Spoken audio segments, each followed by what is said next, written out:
Кол чабуулар болсун.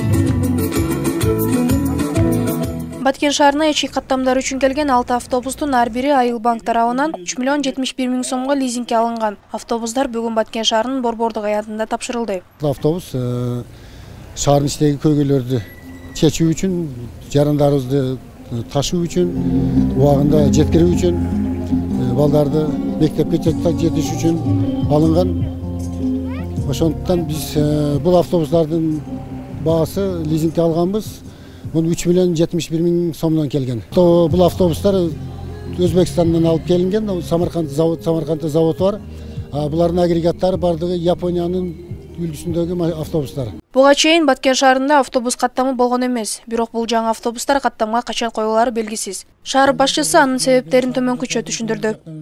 Буюрса биз мунун маршруттук линияларын чечишибиз керек биринчи очередь. Экинчиден коопсуздук боюнча камераларды коебуз. Үчүнчүдөн GPS системасына киргизебиз. Биздин автобустар маршруттан чыкпай иштеш үчүн. Ойлоймун, биздин шаардын көйгөйлөрүнү чечкенге кичине болсо да көмөк болот деп. Транспорт министрлиги менен сүйлөшүп туруп, маршруттук линия боюнча бүтүн шаардын ичинде иштейт го деп. Азыр облус борбору менен жакын айылдарды байланыштырган Баткен Четбулак, Баткен Кызыл Жол, Баткен Кызыл Бел, Баткен Бужум каттамдары бар. Аларды жеке ишканалардын кичи автобустары тейлейт. Элдин талабына түзүп эле камсыздап жатабыз. Жетиштүү, даже ашыкчасы менен 25 маршрутка бар. Расмий маалыматтарга караганда, учурда Баткен шаарынын калкы 35 миңге жакындап калды. Шаар бийлиги элди тейлөө үчүн кийинки жылы дагы 6 автобус алынарын айтууда. Сабира Бакирбек кызы, Сезимхан Шураева, Ислам Медиа, Баткен.